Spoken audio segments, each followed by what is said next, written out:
Allir þættir samstæðvarinnar eru fáanlegir á öllum helstu hlaðvarpsveitum.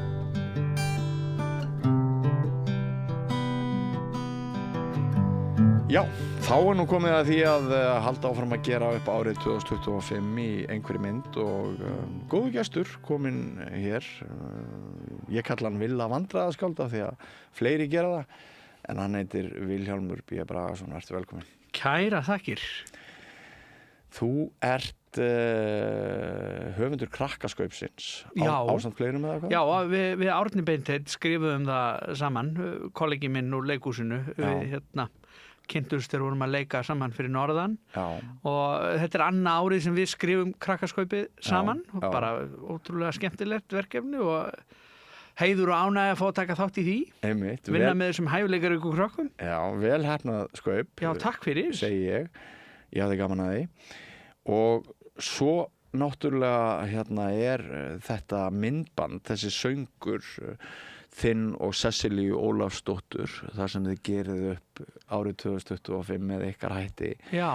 Sem vandræðaskáldin. Einmitt. Hann er algjörlega búinn að slá í gegn. Mér sýndist vera 108.000 áhorf á Facebook. Já, maður næri eiginlega ekki alveg utan með þessar tölur, sko. Nei. Ég veit ekki hvaða fólk þetta er sem er að horfa á þetta, en bara dásanlegt og gaman að fá svona viðtökur, sko. Vel gert, segi ég bara. Já, takk fyrir það. Já. Sko, Vilhjálmur, við þekkjumst aðeins. Já. Að norðan. Það er norðantengingin. Já, þú ert Akureyringur. Ég er Akureyringur, í húð og hár. Í húð og hár. Fæddur uppalinn. Pabbi reyndar úr Kópavoginum, en búinn að búa lengi fyrir norðan. Einmitt. Og ég tók fyrst eftir þér þegar þú fyrstur frumsýningargesta barnaðaldri í samkomuhúsinu á frumsýningu stökkst á fætur og klappaðir standandi í sýningarlok og svo fylgdu við þessi fullorðnu þér eftir. Þú varst örugglega ekki nema 14 eða 15 ára gamall. Já, einmitt. En þá vaktur athygli mína fyrst. Já, já. Og sem sagt leiklistin, hún þér í blóðborin?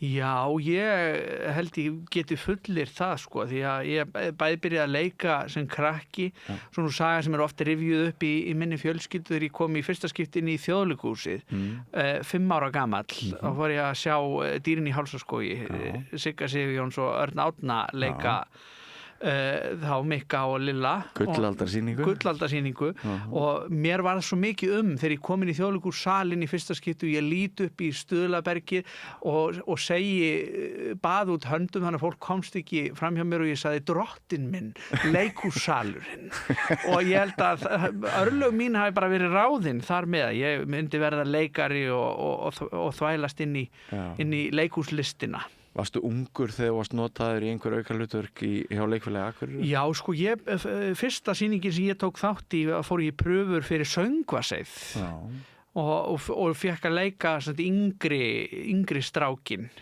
í systkina hópnum, von Trapp hópnum. Það gæti verið svona 97-8. 98, passar, já. Já, einmitt, frábær sýning. Já, það var rosa ævintýri að taka þátt í. Þóra Einarsdóttir var María og Hinrik Ólafsson var kafteinninn.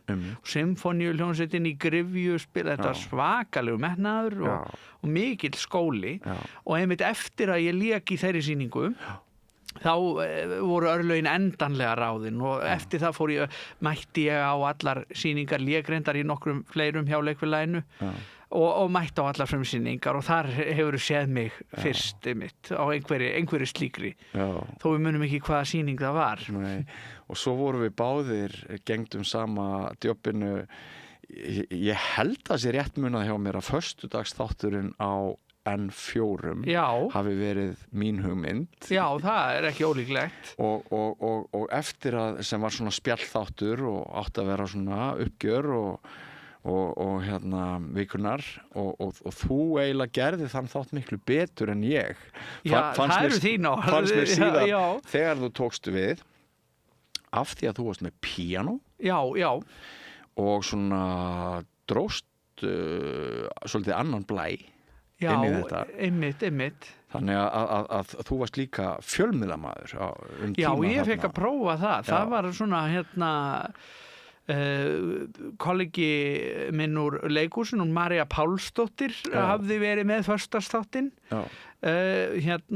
og svo atvikaðist hvernig þetta var svona í kringum COVID sem að mér bauðst þetta og þetta bara, maður er forvitin að eðlisfari og gaman að máta nýja hatta þó sé ekki alveg að margir og þeir sem Inga Sæland er með að þá fannst mér það bara ómótstæðilegt að fá að prófa það og einstaklega skemmtilegur tími, ég held að þetta hafi verið 1,5 eða 2 ár sem að ég var með föstudagsþáttinn á N4.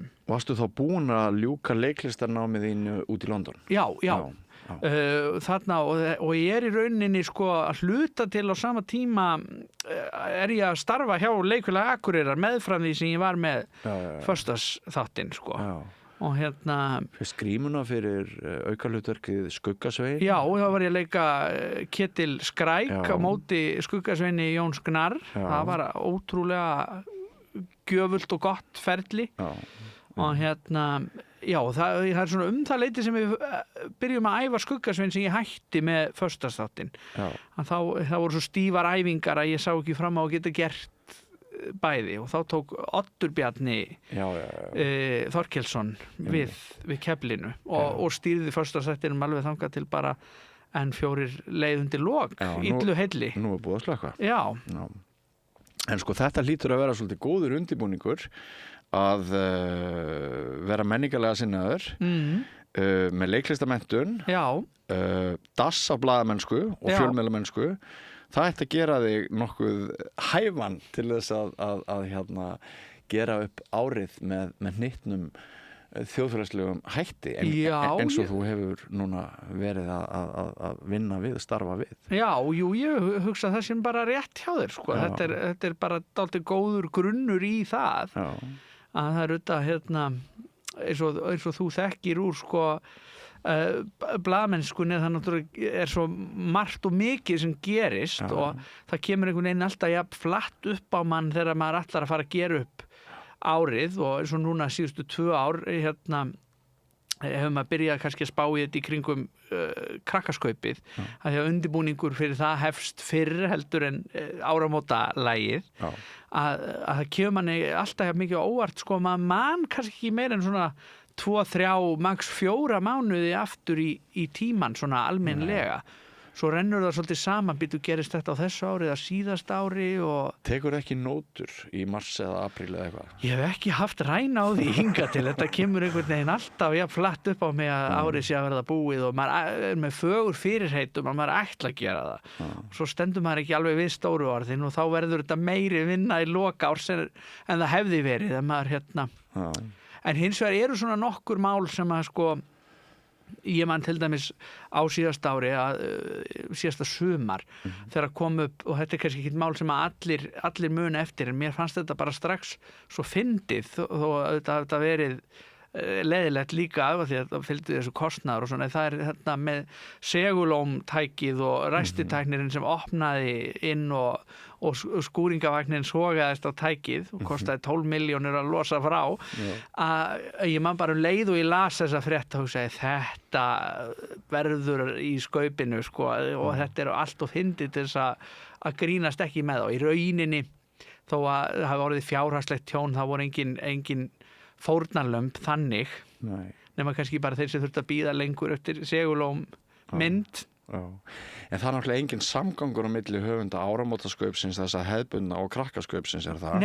ekki hugmyndarlega Nei, það en það voru þarna nokkuð margir sameiginlegir þræðir Já, og manni finnst það svo áhugavert ég var eiginlega svona spenntastur fyrir því að sjá stóra skaupið sko, að sjá sko, maður búin að gefa sér að það væru einhver mál sem að óhjákvæmilega kæmu fyrir í báðum og þá maður alltaf að bíða til að sjá hvaða nálgun taka höfundar stóra skaupsins á þau mál, eru þau á sömu línu og við eða faraðu ykkur allt aðra leið að hlutunum og eins og bara við vorum búin að geta okkur til að Fall Play kæmi fyrir með einhverjum hætti og ráðgjafi ríkislögreglustjóra sem að tók 33.000 tíman fyrir að fara í Jusk og allt þetta sko og það var bara gaman að bera þetta saman og sjá hvernig þetta var tæklað á mismunandi vígstöðum.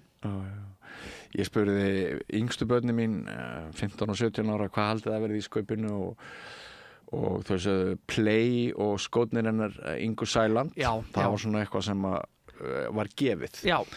En svo var það annað einmitt sem að sko maður hafði gleymt að hafði gerst og það nú alltaf heila málið. Já, og ef það sett í þannig samhengi að maður skellir hlæri jafnvel þá nær þetta allt saman tilgangi sín. Já. Og það náttúrulega fyrst og fremst tilgangurinn með þessu og ég held að við þurfum að líta bara svolítið á það þannig að við erum fyrst og fremst bara að hlæja að okkur sko, því að ég tók eftir því svona umræðunni eftir stóra skaupið sérstaklega að fólki finnst það megi kannski ekki gera grína að öllu og málfars einmitt fordómar til dæmis, það gott dæmi og ég hugsa, auðvitað finnst manni þá alltaf að vera þannig í gríni að þú ert aldrei að kýla niður, þú ert alltaf að kýla sparku upp sko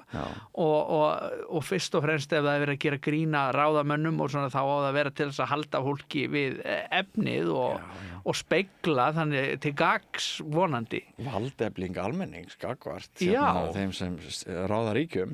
Einmitt og ég fór ekki varhluta af því heldur að því að ég flutti áramóta lagið okkar vandræðaskálda í Kryddsíldinni. Og þar var þetta nú alveg 4 mínútna lag og mjög margt sem tekið fyrir í því. Hver spilaði á píanóið undir? Ég spilaði sjálfur bara, satt við flílinn og nema hvað að svo voru sýnd sko viðbrögð ráðamanna sem sátu í settinu og þetta kom nú held ég svolítið flatt upp á þau vissi ekki að þetta atriði yrði á boðstólnum og þau væru svona undir smásjáni á meðan.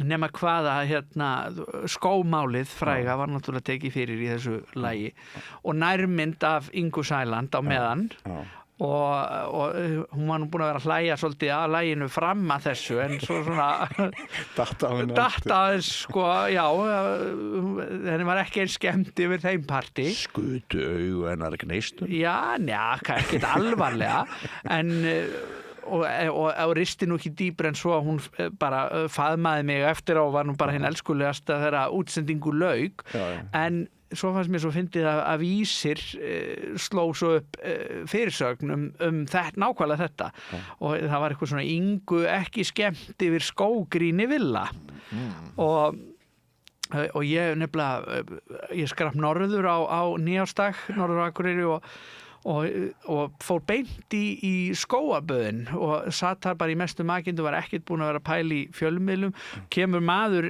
vinur minn inn í skóa og segir það logar allt á fjölmiðlum út af þér í kommentakerfinu og ég náttúrulega að koma fjöllum en þá að Vísir satt búin að slá þessu upp og bara held ég hátt í 200 komment þar sem að fólk bara sagði að þetta væri einelti og nýð og ég veit ekki og ég hugsaði bara ef helmingurinn af þessu fólki hlusta ekki á lagið ef það hélt að þetta væri það eina sem kom fram í því en það segir manni líka bara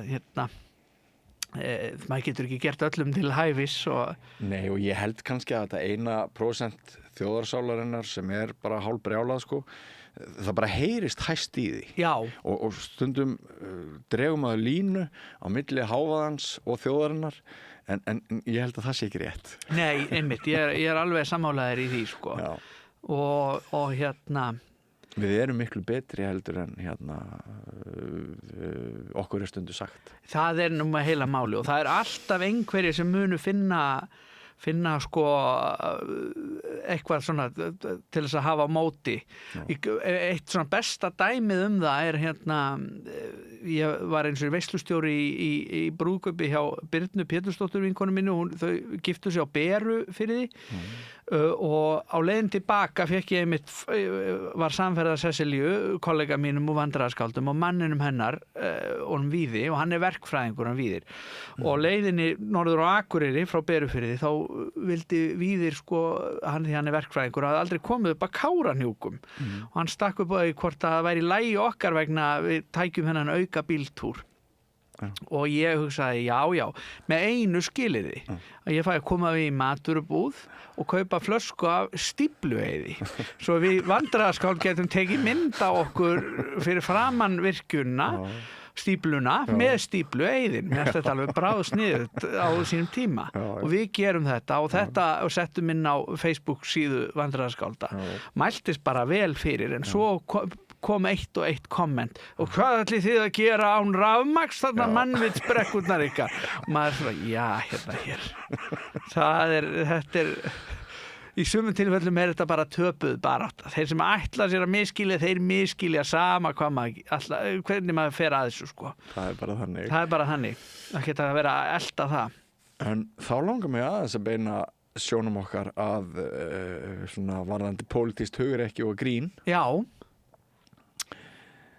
Ég bjó nú lengi fyrir norðan eins og þú veist og var þarna ég held að meginn og alveg segja bara framlínu aggressífra frétta og það eru nú oft árekstrar á milli mín og valdamanna fyrir norðan og ég hugsaði nú bara með mér Villi bara og Villi og Cecilia bara hugurök þegar voru aðeins að gera grín að samherja í mitt þú er ekki þurft að kyngja barkakýlinu og áður en þú tókst það ákvörðun og þú er ekkert verið smeykur að snúa aftur norður Nei, ég fekk einmitt spurningu það hvort að ég ætti afturkvæmt norður eftir að láti þetta falla í laginu og í kryddsíldinu og þessu en ég hef engar áhyggjur af því, ég meina þetta er bara svona allt í gamni gert og ég trúi bara einlæglega og fast á það að maður á alltaf að hafa það sem að fyndnara reynist og ef mér finnst hlutinni fyndnir þá bara lætur maður þá flakka og í góðu lagi fólk er ósammála og mér er bara sama hvað skoðun fólk hefur ef að til dæmis fólk er algjörlega á móti veiðigjöldunum og trúir einlæglega á það þá bara má það hafa þá skoðun en það getur ekki móðgast út í grín það hlýtur að þola það Andskoti aumt fyrir þjóðina að stela úr vösum auðmanna segir í þessu góða lagi ykkar Jú Engin jól hjá Samherja Nei það einmitt, manni fannst þetta svona Jú, þetta er kannski þetta skilja að þetta svíður það fyrir einhverja ef þeir fá minna en þeir fengu áður en það er gott að minna að sjá að þetta er sem áður sameinlegar auðlindir þjóðarinnar sem þarna eru undir þannig að ég stend fyllilega með þessum orðum sko. Sjálfsögðu en ekki hvað þetta var náttúrulega hilarious þetta mál þó í fyrra sumar og farsinn í kringum þetta og hvernig var talað kjarnorku ákvæðið áður en því var beitt eins og það myndi bara jörðu og himinn myndu farast og eitthvað svoleiðis og svo bara gerðist það og puff og bara allt helt áfram í lýðræði riðaði til falls á Íslandi bara með þetta þetta er náttúrulega mjög merkilegt mál að því leiti til sko Við erum náttúrulega algjörir snillingar þessi þjóð í úlföldum úr mýflugu það vantar ekki sko það er En svo fannst mér þetta mjög merkilegt að því að þegar við vorum að undirbúa krakkaskaupið þá fengum við 10-12 hressa krakka í að vera svona handrita ráð hittum þau nokkru sinnum og bara til þess að svona ræða við þau árið og hvað þeim fannst svona standa upp úr Þannig að þetta krakkaskaup endurspeglaði nú svona hugðarefni krakkana og eitt af því sem kom mér svolítið óvart að því að fyrirfram þá vorum við búin að hugsa að það verður nú að gera eitthvað mikið úr þessu málþófi en krakkarnir, það fór eiginlega bara alveg fram hjá þeim, þau vissi bara ekki hvað málþóf væri. Þau voru bara út að leika. Þau voru bara út að leika og ekkert að pæli þessu skiljanlega. Já, sko það var lagið hjá vandræðaskáldunum sem sagt hægt að nálgast á að minnstakosti Facebook síðu vandræðaskálda. Er það ekki bara svona einfaldast? Jú, það einfaldast að leita bara á Facebook. Fyrir þessa 10 sem ekki búin að sjá það. En sko, það eru þarna Vesturbæjarlaug, náttúrulega. Jú.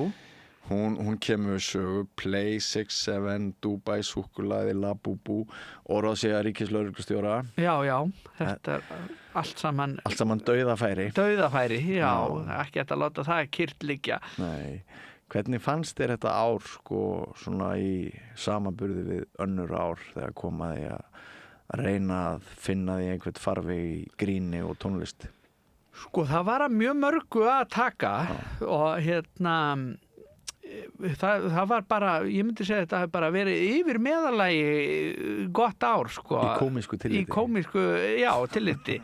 Svo auðvitað margt sem að sko, maður vissi alveg fyrirfram að væri ekki hægt að grínast með og margar náttúrulega hörmungar og alls konar sem bara var ekki hægt að taka fyrir. Og við höfum líka svona, við vandræðaskáldin sko, reynd svona að hafa minna, þetta hefur yfirleitt verið svona af innlendum vettvangi, við höfum ekkert mikið verið að taka útlönd, það væri það þá fyrst og fremst Donald Trump og einhver vitleysa úr vesturheimi sem myndi taka mest pláss þar, þannig að alveg gott að láta það bara kyrrt liggja. Já, einmitt. Sko, voru einhver dæmi eitthvað sem þú reyndir að gera en sást svo að virkaði ekki?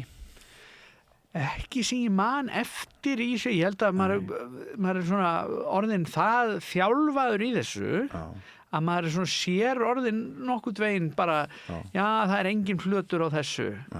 En mesta vinnan finnst mér oft vera sko, því það er oft gaman að para saman hluti sem að sko eigi ekki endilega saman en svona reyna að tengja þá einhvern veginn sko. Að þetta er ástæðan fyrir þessu þó að sé engin tenging á milli. Það verður svona skemmtilegra ef maður getur búið til tengingar. Já. Þú minnist í laginu á Klám í kirkjum? Já, það var nú nærtækt dæmi. Það var nú Glerárkirkja á Akureyri sem þar var. Mjög nærtækt dæmi. Já. Og það finnst mér líka sko því að landsbyggðin, maður meðvitaður það sem landsbyggðamaður að það sem gerist á landsbyggðinni virðist oft gerast í hálfgerðu tómarúmi og ekki fá pláss, sérstaklega þegar kemur eins og áramótaskaupum og þannig að mér bæði að geta tekið þetta nám í klámi í Glerárkirkju og hjartaljósin sem að Vegagerðin ætlaði sem að náttúrulega verið einkennismerki fyrir Akureyrarbæ að rauða ljósið er hjartalaga. Að Vegagerðin ætlaði sko mitt sumar að afnema þetta vegna slysahættu. En það tókst ekki? Nei, ég hættu held ég við það. Það bendi líka einhver á að þetta er búið að vera svona í 17 ár og það hefur ekkert orðið eitt einasta slys út af hver slysahættan átt að vera nákvæmlega, lág ekki alveg ljóst fyrir. Þetta er ljóm í Akureyrar, þessi rauðu ljós. Magga Blöndal var það ekki? Var þetta ekki hennar baby? Jú, ég held það. Ég held að hvort það var bara einhver í ástarsorg hjá Vegagerðinni sem að mátti ekki sjá hjarta á þessa fá sting í sitt, ég veit ekki.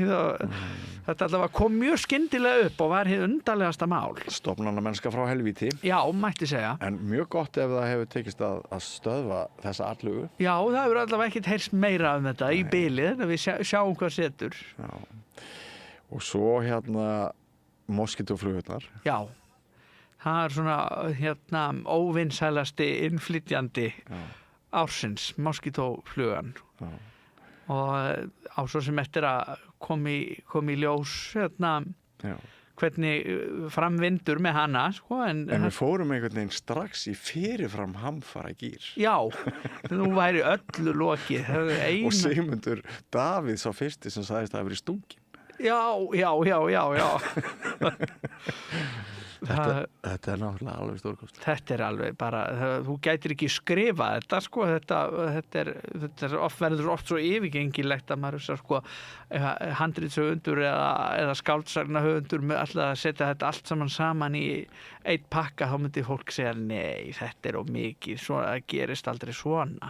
raunveruleikin lígilegri en skáldskapurinn. Já, það nú bara tilfellið. Já. En þetta bara allt saman hið bestamál. Já. Og ég búin að hlusta á þetta lag mér til gamans 3-4 sinnum. Já, ég gott að heyra. Og mér langar svona kannski þá svona síðustu mínúturnar sem ég hef til þess að fá þig í heimsókn, því að það nú ekkert á hverjum degi sem að þú ert hér við Rauðaborðið. Nei. Það fyrsta skipti sem þú kemur hér á samstæðinu. Gaman að koma. Þú ert sem sagt starfandi hér fyrir sunnan. Já. Sem stendur. Ég að leika og alls konar, sko. Ég að leika pappans Einars Áskels. Já. Maður búin að vera að sýna það síðan í haust niður í Hörpu, gaman að fá að leika svona frægan karakter, sko. Já. Og Hefur lífsviðurværi þitt af störfum þínum hér í listinni? Í listinni, já. Á höfuðborgarsvæðinu? Já, akkurat, og hef nú svo sem í gegnum tíðina verið að leika dálítið fyrir norðan, en það norðin, held ég, 3 árið eitthvað síðan ég var síðast að leika á Akureyri, sko. Sem einmitt fótskriða að spurningunni, hvernig gengur að halda úti öflugu og fjölskrúðugu listalífi í bæ þar sem íbúarnir eru réttum 80.000 núna með skjöplatekki, eða er það 90.000 kannski? Já, alltaf, ég held þess að nálgist alltaf 20.000, sko. Það gengur nú bara vel, sko, svona heilt yfir myndi ég segja, það er fjölskrúðugt listalíf á Akureyri. Auðvitað myndi maður vilja sjá framlag eins og til leikfélagsins og menningafélagsins, sko, hækka og vera Menningafélagið Rekurhof. Já, Rekurhof, og í rauninni náttúrulega nú þetta orðið undir einum hatti, þó þetta séu náttúrulega allt sjálfstæð batteri, en þá menningafélagið Rekur Sinfoníuna og leikfélagið líka. Og Hof menningarhúsið á Akureyri, það er ekki allir sem vita það. Nei, einmitt, gott að halda því til það. Þessi hringur þarna við sjóin. Við sjóin, og þetta er satt allt rekið undir einum hatti, en maður myndi vilja sjá, sko, eins og framlög til leikfélagsins verða, þó það væri ekki nema bara 10% af því sem að framlag til eins og Borgarleikhússins og Þjóðleikhússins þá væri hægt að ráða fleiri leikar og setja upp fleiri uppfærslur á ári hverju. Undanfarin ár hafa þetta verið kannski 2 uppfærslur á ári sem leikfélagið hefur haft bolmagn til þess að gera, sko. Og en margt spennandi sem hefur verið á boðstólnum og flottir hlutir að gerast, en það má alltaf vera meira. Já, við það var umræða í kjölfarskoðunar heimildarinnar daginn sem sýndi fram á sko listamannalaun fara sjaldan út á land. Já, það er alveg grátlegt í raun og veru að það hefur ekki því miður hafa listamannalaunin fyrst og fremst ratað á höfuðborgarsvæðið og ég vil bara á svona jafnmörku hverfi á höfuðborgarsvæðið. Tiltekin hverfi. Já. Og alls ekkit að ósekju frábæri listamenn sem þar búa og oft líka bara landsbyggðarfólk sem hefur flutt sig á höfuðborgarsvæðið. En en það skiptir auðvitað máli að halda uppi öflugu listalífi allstaðar landi, því að og ég veit ekki hvort að mér finnst það oft vanta, því að verður nú oft óvægin umræða listamannalaun og hvort þetta er rétt á sér, en sama fólk og grætur yfir því hefur áhyggjur á stöðu íslenskunnar og íslenskra menningar og virðist ekki alltaf átta sig á samhenginu að ég meina menningin okkar og listirnar eru hornsteinn þess að við tölum íslensku og að við eigum íslenskan menningararf. En þetta er gömul saga ný að því fleiri sem kílómetrarnir eru niður í ráðuneyti og svona niður í klíkurnar sem hafa mest að segja útilengu fjármuna, því erfiðara verður að sækja féð. Það er bara svo ég held að það sé bara svona lífsins gangur í hvaða landi sem er. Já, það er alveg rétt. Hins vegar er Akureyri sko nokkuð magnaður staður í hvað maður að segja listrænu tilliti. Já. Það er náttúrulega, það eru svo margir einstaklingar sem þarna hafa framið stórvirki í menningarheiminum. Það eru þessar glæsilegu byggingar eins og Hof og eins og samkomuhúsið. Já. og mjög mikil hefð að baki. Já, og ég veit það bara sko, bæði mér og fleiri kollegum mínum úr leiklistinni og leikarar sem tala um það sko, að samkomuhúsið eitt besta og magnaðasta leikhús landsins, af því að þú eiginlega upplifir hvergi jafn mikla nálægð og tengingu við áhörendur í jafn stórum sal. Því að það komst 210 manns í salinn, en það eru allir bara sko í lófanum á þér eiginlega. Alveg magnað hús. Og svo erum við náttúrulega með sko menn eins og Þorvald Bjarna. Já. Sko þetta var svolítið merkilegt í jólafríinu að sko tvennir tónleikar í sjónvarpi.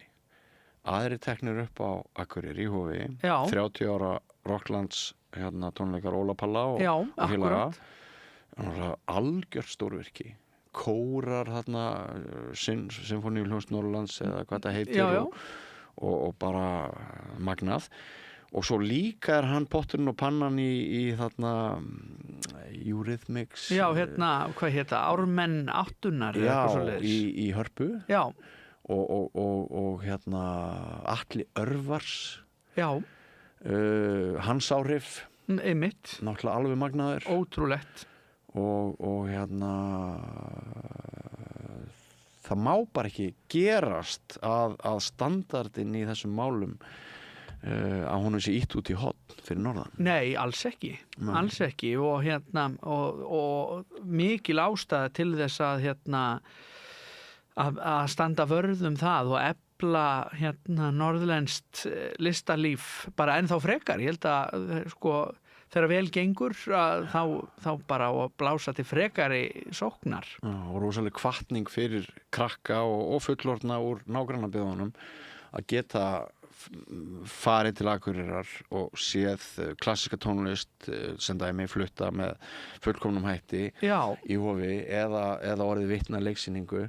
Bara svo ég vitni aftur til eigin bernsku að ég ólst upp í Mývatnssveit og það var svo mikil skilningur og mikilvægi menningar hjá skólastjórnendum og svona menningarfrömuðum í Mývatnssveitinni að okkur var alltaf sópað upp í rútu skólakrökkunum og farið í ferðalög. Horta á leiksýningar á Akureyri, jafnvel Húsavík líka, farið á tónleika hér og svona. Þannig að sko, að því að margir hafa áhuga því að Akureyri verði skilgreind sem borg, Akureyrar borg, að hún náttúrulega hefur svona ákveðið hlutverk auk þess að vera hún sjálf bara sem nafli Norðurlands. Já. Það alveg svoleiðis og ég held að þessi áhersla á að Akureyri verði skilgreind sem borg sé einmitt liður í því að ef það nær fram að ganga að þá verði auðveldar að sækja til dæmis auki fjármagn í alls konar svona starfsemi af því að þá búið að viðurkenna þetta þjónustu hlutverk Akureyrar gagnvart nærliggjandi sveitafélögum og þar fram eftir götunum. Akkurat. Þetta breytti lífi mínu að hafa aðgengið þessum leiksýningum sem ég sá í samkomuhúsinu. Já, einmitt. Og það sko, þessir hlutir verða aldrei fyllilega metnir til fjár. Nei. Og það held ég í allir svona umræðu krónur hér og krónur þar að það hollt fyrir okkur að minna okkur á það sko menningin og það hvað við viljum að íslensk menning og menning á landsbyggðinni sé verður aldrei almennilega sko metið til fjár, þannig að það þó leggir svo mikið að þá hvað ert að fá tilbaka, það ekkert endilega skilgreint í krónum og aurum. Einmitt. Ertu á leið aftur norður ef næga atvinnu verður að fá og tækifæri? Já, sko ég nú alltaf með lögheimili á Akureyri, þannig ég